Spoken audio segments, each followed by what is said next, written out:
This is WAW. What a week. What a week. PoliTricks. Eta, welcome to another episode of hashtag PoliTricks on WAW. What a week. My name is Fresh. His name is Botsang Modimowame Moiloa, and together we're with you for the next hour. Yes, Brother Fresh, good morning. Good morning to the followers and the viewers. Yes, sir. How's your week been? My voice, it's not at its best. I'm Yes, on sir. a very strong medication. My week has been fine until on Wednesday. I end up in the hospital on emergency due to my eye problem. But all has been stabilized. So now all this time, you're all blind. Can't be very blind. I think you're blind. I know, it's just scary, man. I've heard this before. I've got implants, actually. Okay. Quite a few So, people. Bionic Man. I don't know Steve what Austin. Steve Austin. Steve Austin. Demand Van Staal. Demand Van Staal, yeah. Now, so it happens that when you have these implants, they dislocate when you're in accidents or something like that. Okay. It has happened before, and I had a feeling like the same thing has happened now. So Yeah. I was rushed actually from the labor court to the hospital by, my colleagues, like, no, I'm taking you to the hospital. I was in severe pain. Yeah. But when I arrived there, my ophthalmologist, Dr. Tam, a very good ophthalmologist, Yes, sir. said to me, well, good thing is that your lenses are intact, Yeah. both of them, but you've got eye gout. No, never heard of that nonsense before. Arthritis of the eye or eye gout. I know, Oh, wow. I live with gout, Yes, sir. but arthritis of the eye or gout of the eye, I never knew that. Yeah. Do you think it's possibly all the wine No, Eh? man, no. You guys want to blame and good other stuff. lifestyle choices? There's no other lifestyle. because I choice. can't blame steak because you're not a steak eater. No, I'm not. But this thing of people saying gout is caused by steak and all that. It is actually not true. It's uric acid. It's Yes. the level of acid. The body can distribute the acid evenly in your body. Sure. My argument has been if red meat causes gout, all Texas will be suffering from gout. Even the lions would. Lions would be walking with a limp. Look, I think it makes sense. They call it a what do you call it? You call it a lifestyle. They call it the rich man's disease. Yeah. Whiskey, steak, red wine, and all other stuff, but in excess. Sure. So I don't think. I think it's the doctor says it's aging. It happens because I've got implants and Sure. blah blah blah. But he's confident I'll be fine. And that is this week's medical health check with Dr. Botsang Modimowame Moiloa. Now we're going to get into the politics of politics. Brother man, so on Wednesday, Yes. DJ Christos and Ralph Gum had a dance music summit. So basically it's a conference for DJs, producers, singers, people who want to get into the industry. Okay. But what I found interesting is that it was sponsored by the German embassy. Okay. And I had an opportunity to interview Ambassador Peshka. Peshka. Ambassador Peshka. And he told me about how in Germany they're very pro the arts. Because I even spoke to him about how when lockdown happened, Yeah. one of the first countries that literally unlocked billions of rands just for artists, For artists, yeah. was Germany. Was Germany? Yes, I recall that. And I know you were once a cultural attaché, were you not? No, I was actually an administrative attaché, Okay. but because the South African government does not have cultural attaché to diplomatic missions. Okay. I don't know the situation now. I've never heard of anybody being a cultural attaché. So what happens normally, some of the attaché or diplomats, whether they are from political or trade or the administrative part, they will be given the responsibilities of cultural affairs. Ah, yes. And be having a station there actually was my exposure to cultural affairs and the music industry and the artists. Actually, coincidentally, speaking of Ralph Gum, I first saw him playing live in Germany. Ah, yes. Yeah, I always tell people it's so funny. I saw him and Miriam Makeba. First time in my life, in real life, in a foreign country. I never saw them, and people were a little bit surprised. But I think as a country, we have grown and we're big culturally. When you look at the cultural industry, we even have a whole ministry, a department dedicated to cultural affairs, sports, and all those things. I think that the government should consider cultural ambassadors, and not only artists or activists of cultural issues, to go and say, for example, Tato or Ralph or Christos is our ambassador when they go to perform at events. But to have in countries that are very big in cultural affairs, to have representatives who will take care of such affairs. Germany, most of the European countries, especially Eastern Europe, are very big on cultural affairs. France is one of the, actually they call it the Europe capital of culture. Sure. And countries like Germany, further eastern countries of Europe, but again, you look at Latin America, you look at countries like Argentina and Brazil, it will be appropriate to have somebody designated at the embassy to look at, cultural exchange programs, cultural affairs. There's big economy and big money in cultural affairs and activities in the world. So I think it's one of the things that we've been sleeping on. But if you look at how South African artists perform and get rewarded and recognized all over the world, it calls for us to have cultural diplomats. The first time I performed in Russia, in Moscow, it was a culture exchange. Yeah. So the SA Embassy had, it was Moscow Week. Okay. And the SA Embassy was part of the festivities. So myself, Bongo Muffin, I think Ringo Madlingozi, I'm trying to remember who else. Yes. Did a concert in Moscow.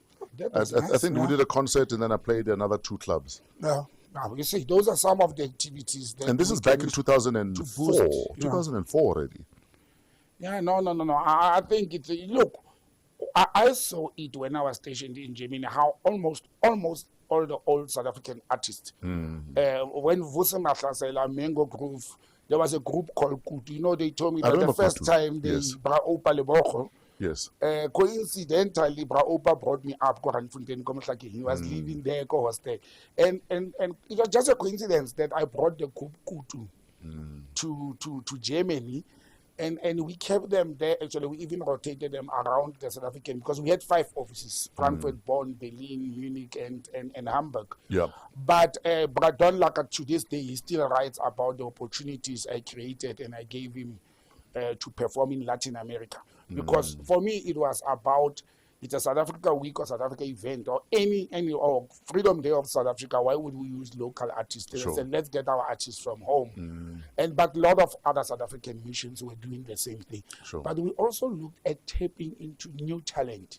There was a jazz artist lady, Nina Mkhize. Sure. She's a graduate in music. She's a composer, right, and a jazz artist. And the first time she played abroad, we brought her to the South African Embassy in Brazil to come and play there. So it creates an opportunity, actually, for young and upcoming artists, but also giving back to the old artists. Like I said, we have used the late Bra Hughes a lot, the Semenyas family. We have used them a lot in affairs. But again, the world is changing, Fresh. You can't always be in traditional old music. You need jazz, you need mbatanga, you need house. You need pop. And you need to accommodate South African artists because they are diverse. But Absolutely. I think thumbs up to the Germans, and I'm glad they're giving you guys an opportunity. You just didn't invite me. I'm hearing about it in the PoliTricks platform. But okay. No, the next time I'll make sure you're invited. Thanks, bro. As an old friend of Germany.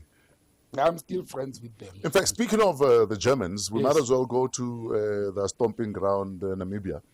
Oh, yes. There was an election, and there's a brand new president, freshly minted, Mama Stella. Stella? No, man, I don't know if she's Stella. I know. Well, President Ndaitwa. Yes. Yeah. Look, somebody said to me after the preliminary results were out of the election, somebody said to me and said, you must start keeping tab of the things you nail. You must tell us who's your informers and all that. But look, we said it last week. The writing was on the wall for me. I put my head on the block that she's going to come out victorious. Albeit 57%, Sure. and the next rival, who was an independent candidate, got, I think, about 20%. Yeah, but they're crying foul that the Yeah, election they're was going stolen. even to court. Look, Yeah. Fresh, countries like Namibia, South Africa, and Botswana, they don't have an appetite for those. Courts are not going to reverse those things because of administrative skirmishes to say laptops were off, and people had to vote. They extended the vote for 3 days. The government will argue. They will say, we saw our wrongdoing, we didn't close, we gave people more time, we extended.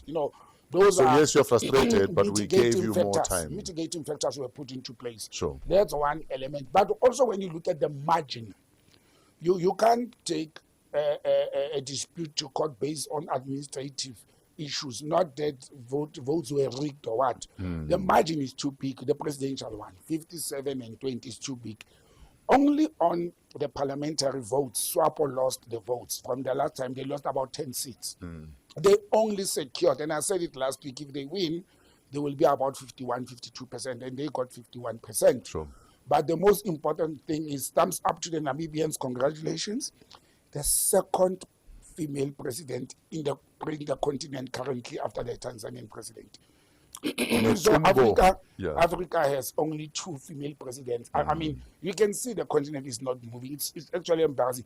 The very first head of state in Southern Africa, a female head of state, and she's also one of the liberation veterans, a stalwart of SWAPO.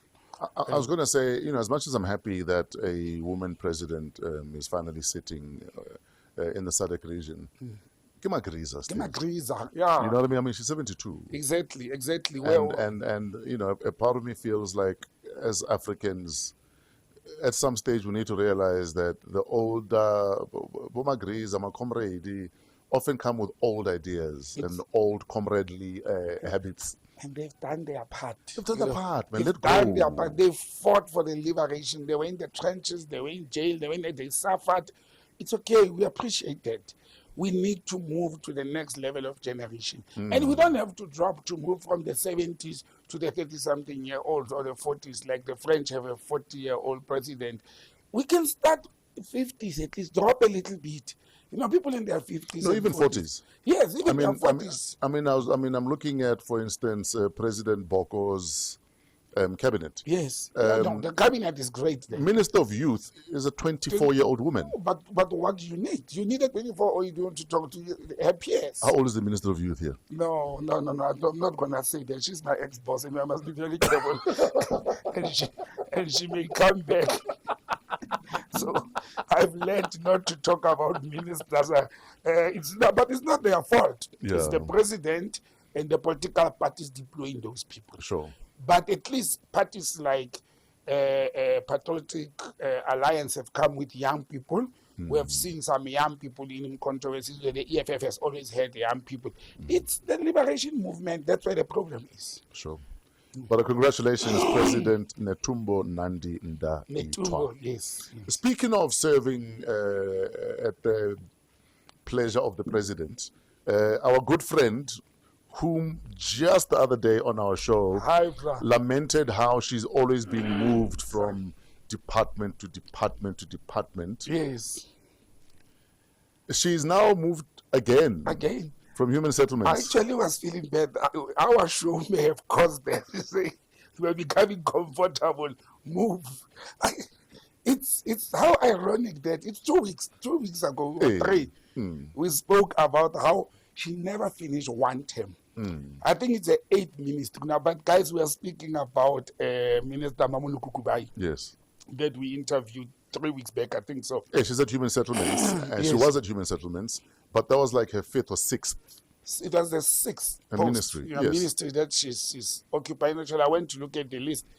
I mean, from science and technology to tourism, human settlements. She has been almost everywhere. Yeah. And I even remember saying to her, she's extinguishing fire. She's been taken around to extinguish fire. But look, I just hope, for the sake of Minister Mamuluku Kubai, the president or the GNU, which I don't think it will see its 5-year term of, I doubt it fresh. Yeah. But I just hope she sits there. I know her capabilities, and she finishes the term. a cabinet, I don't even call it a reshuffle, that was not supposed to happen. For me, it's not even about Minister Mamuluku Kubai. It's more about how Mr. President said, I'm applying my mind regarding Minister Nkadibeng. Yes, yes. Because she might or might not be VBS money tainted. Yes. But the fact that he's been quiet all along, then when he does apply his mind, he just does a reshuffle. Yeah, it's not even fresh. He moves her somewhere else. Yes, I really. What would you have done, were you Mr. President? First of all, I think President Ramaphosa, and I'm unapologetically saying this, he is actually undermining the intelligence of the nation. Sure. That's what I think.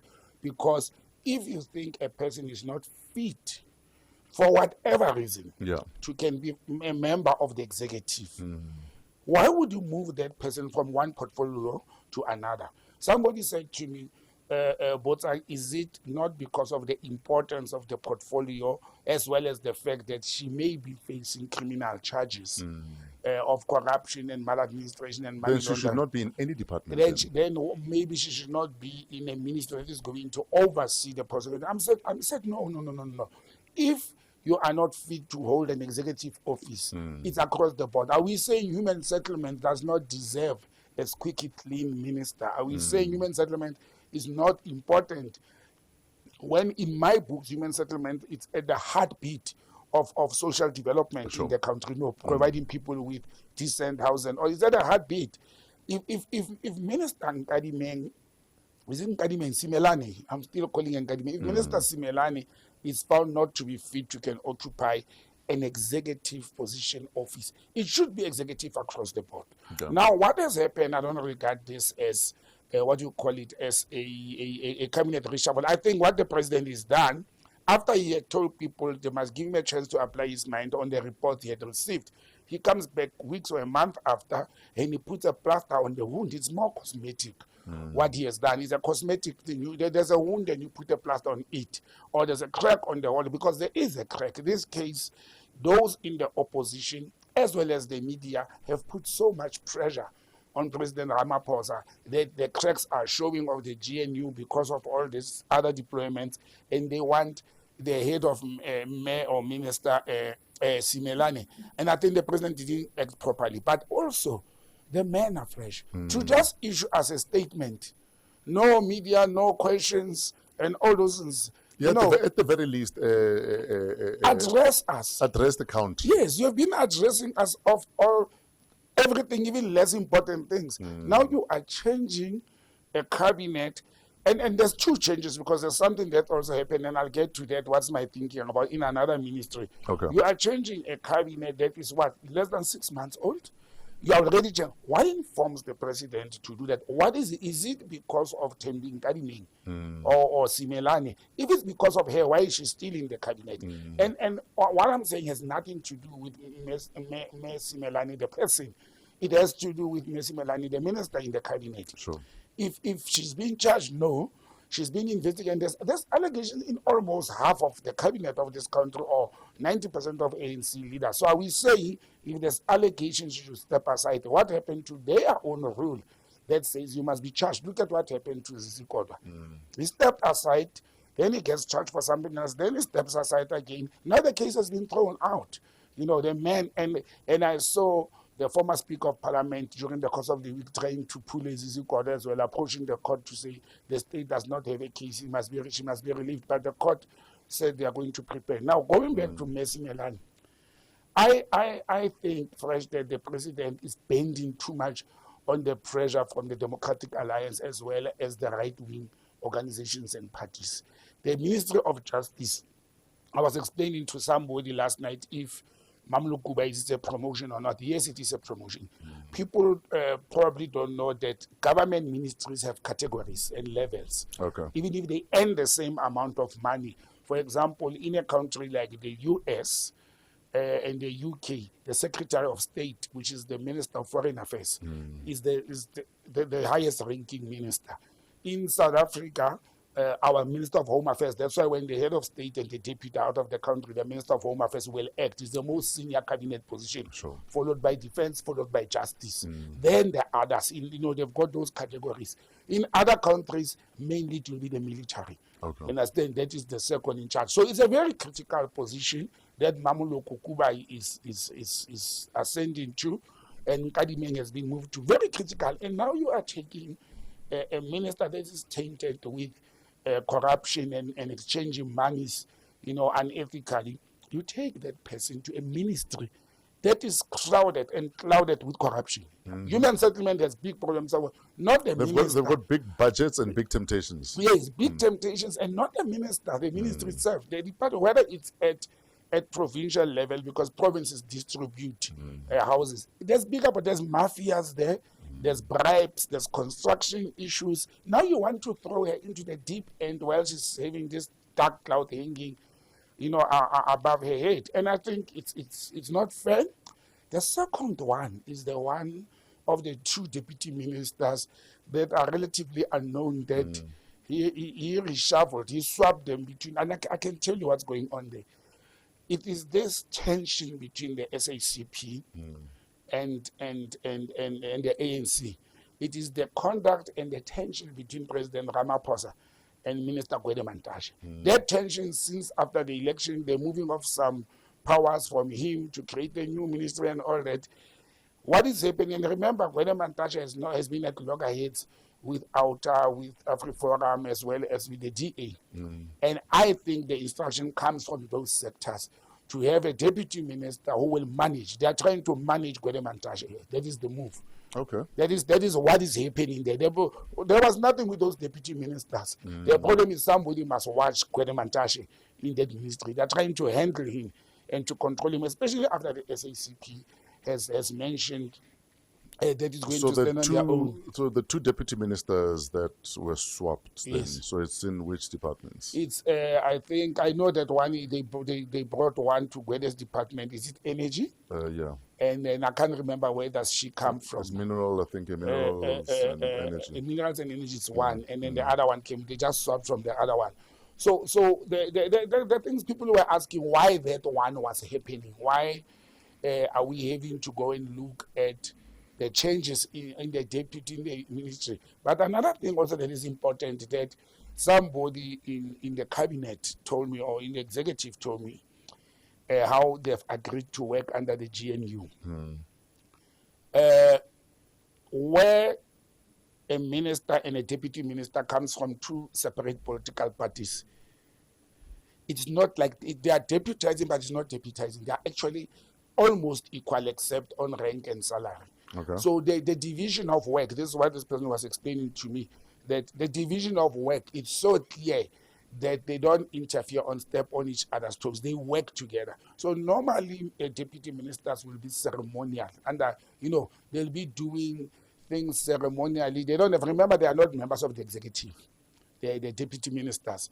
But in this instance, they play some pivotal roles, very important roles that normally deputy ministers will not play, in order for them not to be seen as junior and not reporting to the one of the other political parties. Sure.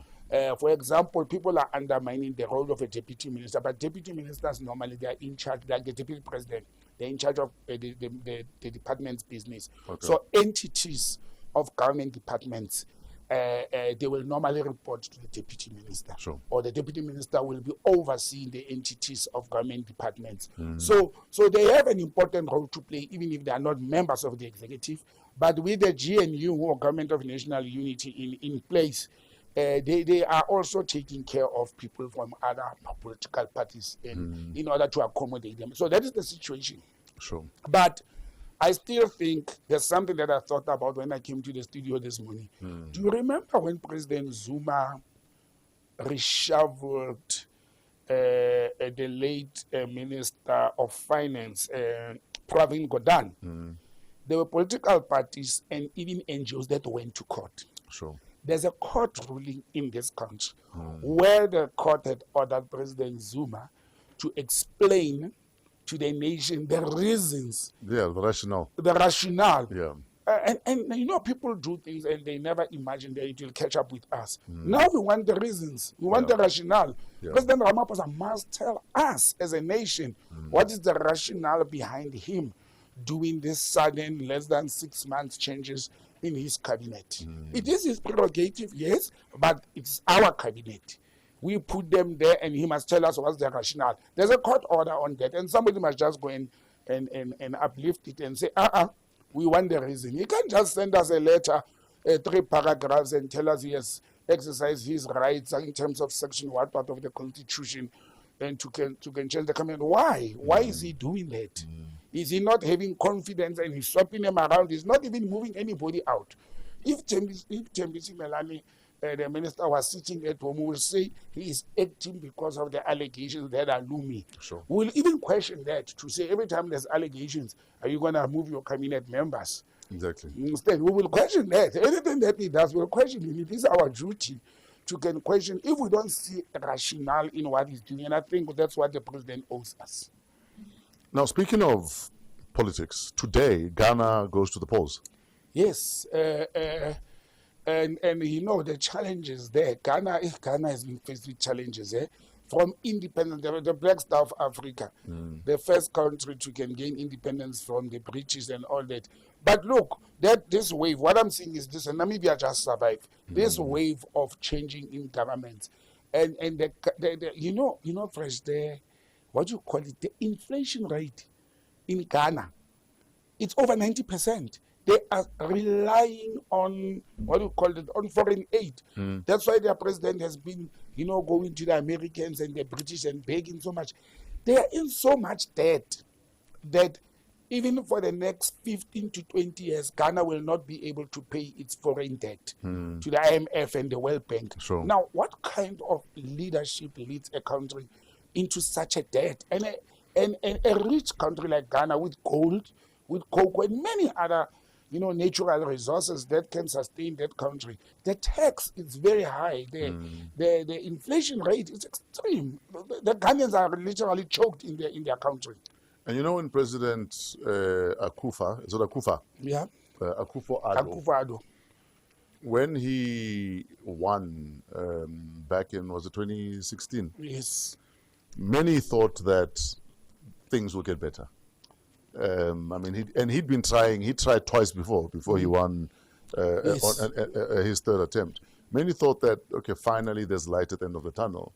But you look at Ghana right now, and all you ever read about or hear about is economic hardships. It's hardship. That people are living from literally hand to mouth. If there's anything to take from your hand to your mouth. Yeah, but also it shows that when the kind of leaders that we put in power in the continent. Yeah. I mean, this guy he's a former ambassador. He's very educated. He has traveled very well. He was said to be a very good businessman who can take the country forward. He actually worsened the situation in Ghana. Almost everything. I was looking at some interviews on the BBC during the course of the week where people were talking that they even struggled to find grain and rice in the markets of a country that has been, like Zimbabwe was to SADC states, where it has been the bread basket. The bread basket, yes. Of West Africa. And look at where Ghana is. But it shows that lack of leadership with a vision. Understand? You can't have leaders who go and borrow and borrow and borrow, and at the expense of the country economy not going. How are you going to pay back the debts when the economy of the country is not going? How are you going to pay the debts when you are not getting into international agreements or deals that will expand and open markets abroad for your products to be selling abroad? What is it been doing? What also, remember what I said 3 weeks back? I don't understand why do people, particularly Africans, have to wait for elections to change governments. What must we do, sir? These people mess up. In the first 6 months, you realize it's a mess. Go on the streets, shut the country down, tell them to leave. You understand? People must go on referendums. They must go. Though there are tools and options to exercise before you even shut down the streets. You approach the Supreme Court or the Constitutional Court, you go on referendums, you approach the National Assembly. The National Assembly, it's actually our entry point to can change the government. Any human being can write to the national speaker and say, we are not having confidence with this person. To those political parties, file a motion of no confidence in the president. Why wait for elections to remove people from power when you've got tools? Yeah, but you speak as if most African countries operate the same way constitutionally that South Africa does. In these other countries, you're better off just Shut up. No, but Ghana, at least, there's been some level of democracy happening in there and all those. Yeah, but in many countries, you just have, like, look at Zimbabwe. I mean, if somebody asks me what's going on in Zimbabwe, there's no democracy there. Yeah. It's dictatorship. It's like more of a military government, and I think in those countries, but others like Ghana, Kenya. I mean, you can mention a few countries. People may say Rwanda, it's not part of that. But you can mention a few countries where democracy works.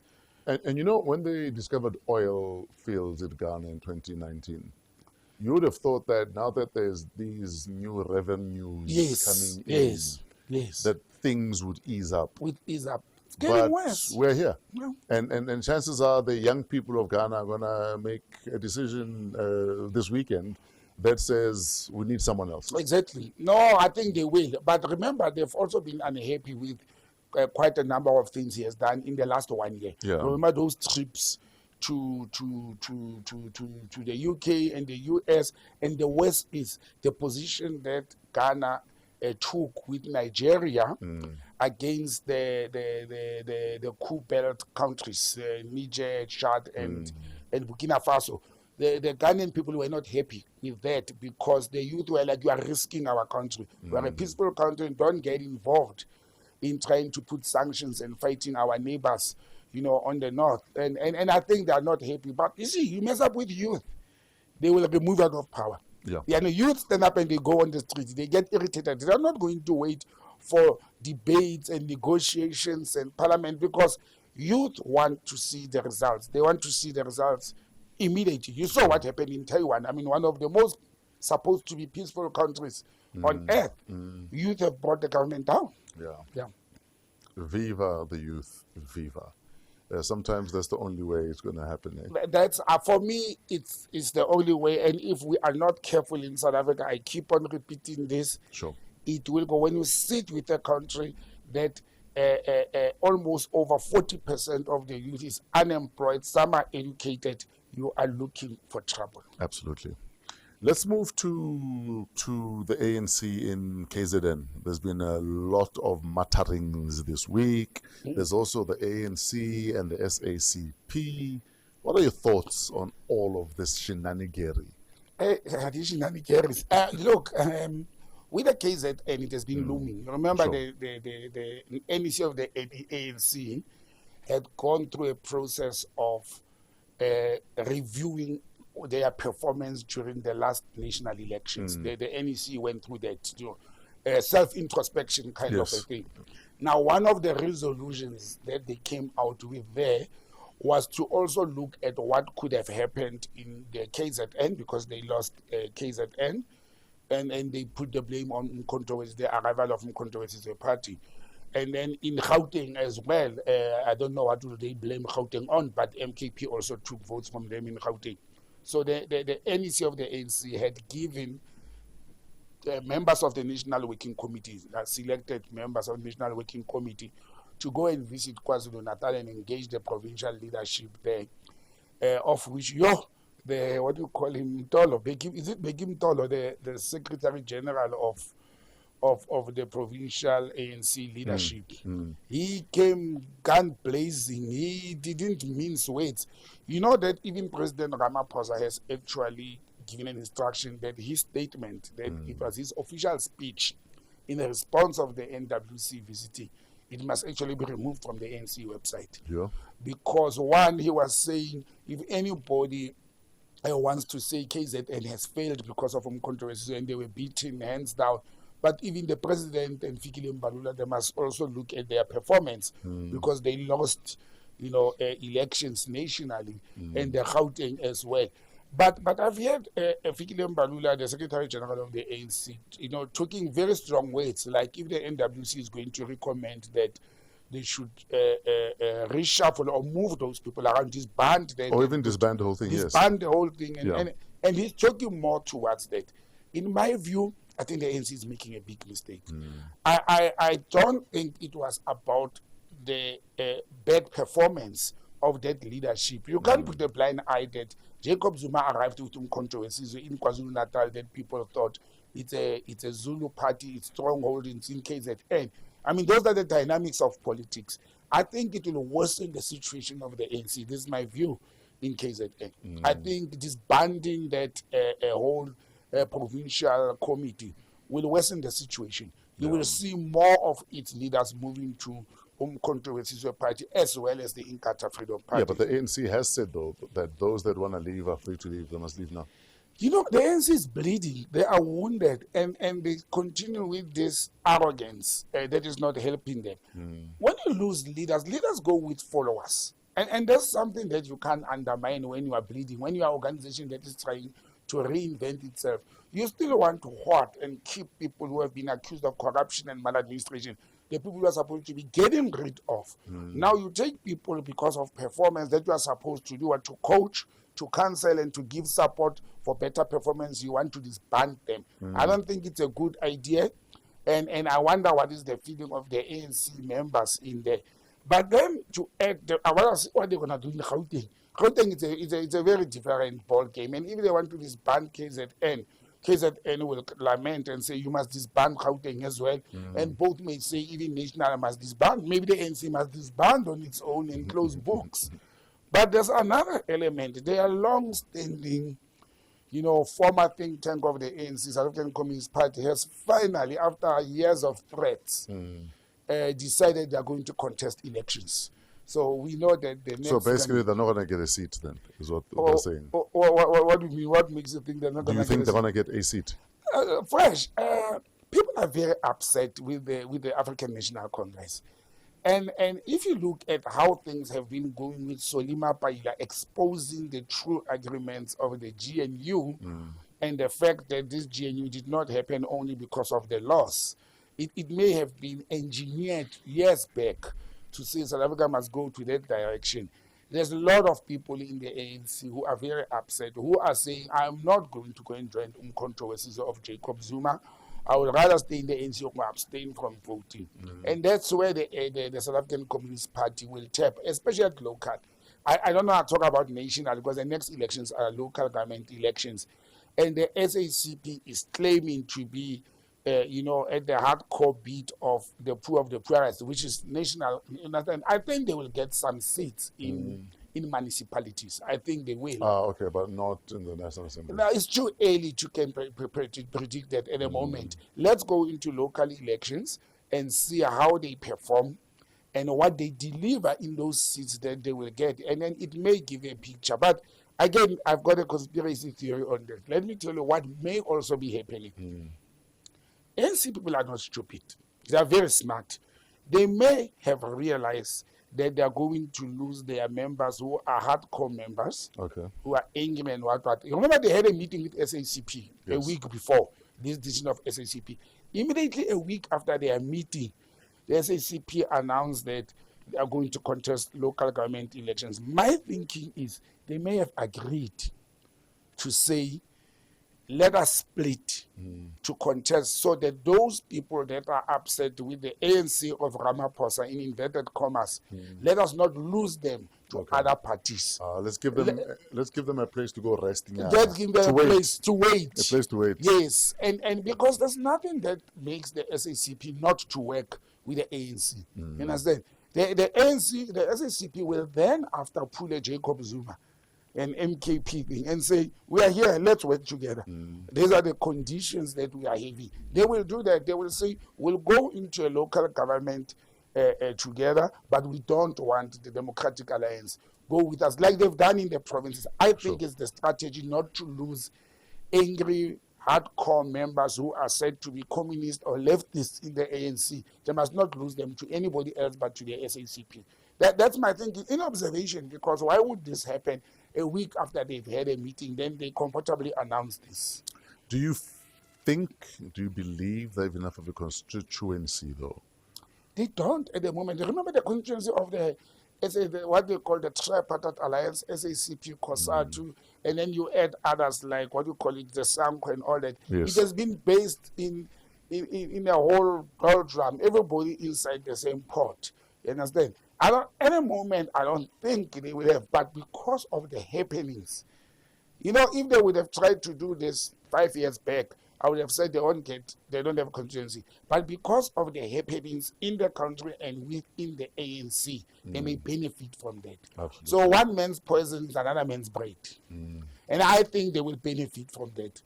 Speaking of poison and bread, let's cross the Atlantic. Yes. There's a lot happening Where are in you America. going? To America. Oh. President Joe Biden said he would never give his son a presidential pardon. He's gone ahead and done it shamelessly.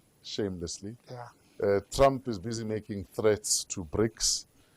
He's also appointed an Indian immigrant as a head of the FBI. Yes. There's a lot happening in America. Yeah, but President Biden, I think he came to his late senses But in the last minute.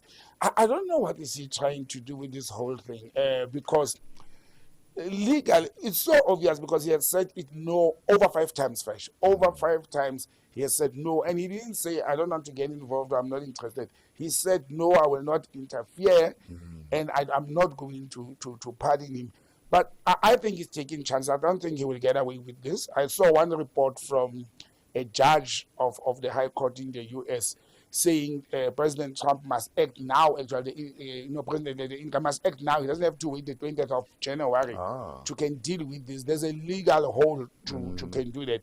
But again, I don't understand how is President Biden thinking he can save the son on a pardon before the final conviction. And it's not only for tax. There's another difficult part. That's not only for tax. There was a charge of arrest for an illegal or unlicensed firearm. There's firearm, there's drugs. There's drugs. You understand? If it was for tax, you will stand up and say they were harassing my son because he's the son of the president. But there's drugs and there's firearm. And the drugs, I don't know whether the drugs that were found him possessed, whether it was for consumption or for distribution. You understand? Those are some of the things those are criminal activities. That's why it doesn't make sense for him to say it was just a political witch hunt. No, it's not a political. With tax, I may use that. The politicians like today, they use tax authorities to can hunt each other. I mean, we've seen it in South Africa. But with drugs and firearm, what is a political hunt when my son is being caught with a firearm, an unlicensed firearm? Did he not have an unlicensed firearm on his person? Exactly. You understand? And was drugs, he or was he not caught with drugs? with drugs. And that's so why would you pardon such a person? Exactly. So I don't think President Biden's son will get away with this. And is it allowed to for Trump to come in and turn over a pardon? Well, I think they will. Look, I don't think, like I said, I don't think the cases were all, he was convicted already on all. I don't think the cases were all, I must get my facts clear on that. But what I'm saying is, by the time this process happened, we are left with what? Or just above a month, 5 weeks for Trump to resume office, maybe 6 weeks for Trump to resume office. This thing will still be fresh from the oven. And he will interfere with that. I mean, he can come in and reverse those decisions. Again, I've learned there are legal challenges where the judiciary in the U.S. can delay this process to be implemented. And I think Trump must use his influence and those that he's going to appoint who are already in the system to can derail or delay this process. If I was in Trump's position, I will do that. But yeah, that's Biden's doing what they call the last kick of a dying horse or donkey. That's what he's trying to do. Now President Trump comes as well. I've got a completely different view from that he's threatening BRICS. Fresh, Donald Trump is the president of the United States of America. His priority as a patriot is America. Everything has to do with America, its security, its dollar, and whatever. The rest will come after. That's what a head of state would naturally do. But would you not do it diplomatically versus just recklessly tweeting the mighty dollar? Hey, hey, if you mess with it, you guys will pay 100% tariffs. Oh, what's wrong with that? That's the language that America has been using in Yes. dominating the world. But what I'm saying, though, is time, place, and the how. They matter. They are There's very a important. reason why you have diplomacy. Yes. But And maybe to a certain extent, your phone should be given to you once in a while, and your posts must be curated, versus you're just allowed free reign at 2 a.m. you know, I saw a report from the SABC correspondent in the US. Yeah. Something Bruce. His name is Bruce. Okay. He's the SABC person in the US. He's been there for many years. He wrote something very interesting on his social media post. He says Not normally Chairman Bryce Peace or something. Bryce Peace, yes. He said normally during this era, this phase, there will be a lot of fake news and outgoing CIA and all that issuing statements as if it's Donald Trump. Yeah. But Donald Trump at the moment is not to say he's not allowed to can say anything, but naturally they will be quiet in this era. The only difference is Trump hasn't come out and said, I've been hacked or it's not me. He's quiet about the whole thing. That's one element. But also, Fresh, I think he is trying to assert himself to the American people that have brought him back into power to say, Sure. I promised you things during the campaign I'm going to election, deliver. and I'm still saying it after I've won the elections, and I'm telling you that's what I am going to do. Now this is what I said, playing Sure. the devil's advocate. It is now the tennis ball, it's on the side of the court of those that he threatens to stand up and show some spine. You understand? Let them stand up. The presidents of these BRICS countries, including our own, let them stand up and say to Donald Trump, you cannot dictate to us who to trade with and how to trade with. You can't. Despite the threat of AGOA, that he will shut AGOA down and all those things. My brother, the world is an oyster and the cake is big. South Africa can take its wine to China and anywhere. And again, I've said 2 weeks ago here that India has toppled Saudi Arabia as the largest supplier of oil to Europe. And India doesn't have that oil. It's oil from Russia. So there's always ways out. But again, politically and economically, Trump must be very careful because the dollar on its own has started to be losing respect. And people were like, this dollar is overrated. Why didn't Trump threaten Europe when they went into the euro? Yeah, but he wasn't there.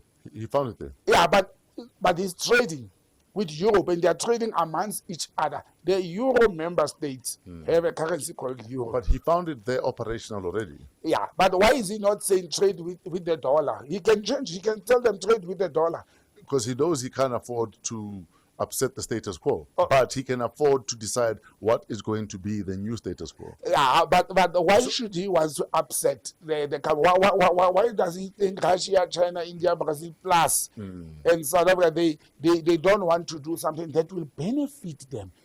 Because these countries are saying the BRICS currency, if it comes, it will be amongst the BRICS member states. However, I've always said, if you trade with another country, you use the currency of, if we trade with the United States, the America can say you will trade us with the dollar and the rand. America can say that, and they are in their right to say that, but they can't tell us that when we want to trade with India, Russia, or China, or Iran, or whoever, then we must use the dollar. Or how to do it. Or how to do it. But also, though, if you think about it, you know, there's been talk about de-dollarization, Yes. about the BRICS summit, but I don't know that there's any way where BRICS have said we're going to de-dollarize. No, BRICS has never said that officially. It's been in the media, Yes. it's been everywhere, it's been touted left, right, and center, but the BRICS position has never been we're going to de-dollarize. No, Joyce's position is very clear. And it's very proper to say we will trade amongst us with our own currencies.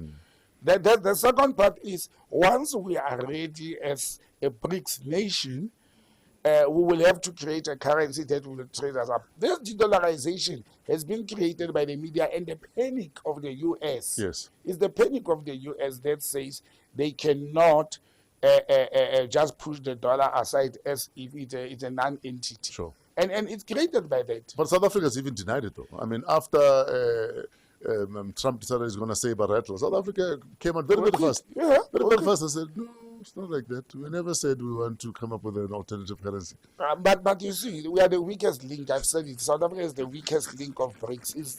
It's the most dangerous wing of wings, followed by India. Understand? Remember? Do you think we buckled too fast? Yes. Why did we rush to respond and all that? There is a BRICS official position.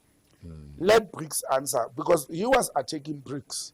Yes. He didn't attack South Africa. He was attacking BRICS as a body. But again, another country that I think it will compromise faster after South Africa is India. And based on what? Based on their electronics. Their electronics biggest market consumer is the USA.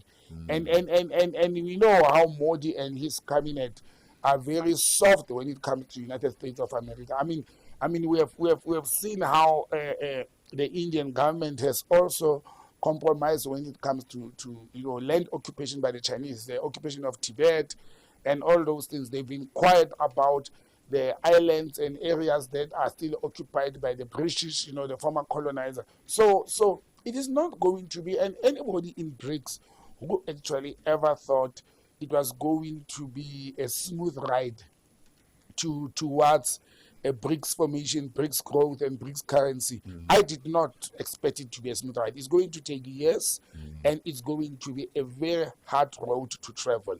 Especially that this, remember, in BRICS itself, there are members of the United Nations Security Council. Sure. And I said, there are people in the BRICS who are members of the so-called G20. You understand? And then they threw in Africa there with South Africa cherry. Another disappointment with us. We know we shine with nonsense, fresh. We go and we get excited that we are chairing G20, the world's most richest 20 countries. We are not there. They went and they put Africa as number 21, and they gave us South Africa as the usual puppet. Go and chair the 2024-2025 era of the G20. Well, we don't even none of these African countries qualify with the, when you look at the GDPs of those countries which are members of the G20, none of us qualify. But then we are members, we are what? And we come as a collective again. Come, boys and girls. Okay, there's two girls now. It's no longer come natives. Yes, come natives. come and listen to adults talking. Sit on the table with us. And actually, you can even chair the meeting. We want to talk business and our wealth. Yeah. And you take your puppet South Africa to chair a meeting. Let me tell you, the colonization of the mind in Africa, it has a very long way to go. A very long way. If we are going to allow to be abused blatantly, because this is how the West and the rich countries are abusing Africa. First of all, they invite you. 50, this continent is big. Even if in a map it looks small. 52 or 53 or 54 countries, if you call others that are still being occupied, and say, come talk to us, 54 of you. Come and talk to us as a group. Don't come one by one. What nonsense is that? I mean, Europe can fit. You can take the whole of Europe. It will fit 3-4 times into Mother Africa. And they go there as individuals, even poor states, of Europe. Portugal was at some stage regarded as the poorest state of Western Europe. No, they're still treated with decency, even better than African countries combined. And our African leaders, they bow to that. Sure. And people are like, yeah, but they'll punish you with sanctions. They will not give you loans. They will withdraw AGOA. You are abused. You are being given loans on top of abuse, and you still want to say, can I get more? That's why Ghana is where it is today. It's loans. It's AGOA. So what must happen? Fresh, we need to decolonize the continent. We need to have leaders who can stand up against the white puppet masters. You understand? We need to stand up and have leaders who say, it's okay, because we can feed ourselves. We can feed ourselves. If African countries with their wealth can just reclaim their wealth back, and meaning the land back, because the land is still in the hands of the former colonial masters, the DBs and the Anglo Gold and Ashantis, all those. The land is still in them. If we take this wealth and we tell these people, like the boys have done in the Sahara, understand? Those boys have taken their wealth and they have survived. They're under sanctions. Burkina Faso is under sanctions. It's almost 2 years now that since President Captain Traore took over, they are living, they're exporting, they're feeding themselves. Yeah. The country is building their economy without funds. And it won't be easy, it won't be a smooth journey. No. But until it starts, We have to nothing start changes somewhere. Yes, if nothing changes. Yes, we have to start somewhere in order to get to a certain point. You know, if we don't stand up, what will we lose? Somebody was asking me, but Botsang, our goods will not go into the American market. Your wine will not, the Americans won't buy your. I'm like, whose wine? Whose wine? It is still the Americans and the British former settlers sitting in Stellenbosch and Cape Town who owns those mines and the wine farms. It is not the majority of the African people that benefit from this trade. We don't benefit directly from this trade. They will tell us the rent will drop, the market. But they're hiring people, you must. Yeah, and that's my other problem, to say there will be job losses. There will be job losses. Are they saying if the imperialists or foreigners leave our land and our mines and leave, we will be unable to have entrepreneurs as Africans who will continue with the business? I mean, who said we are incapable of running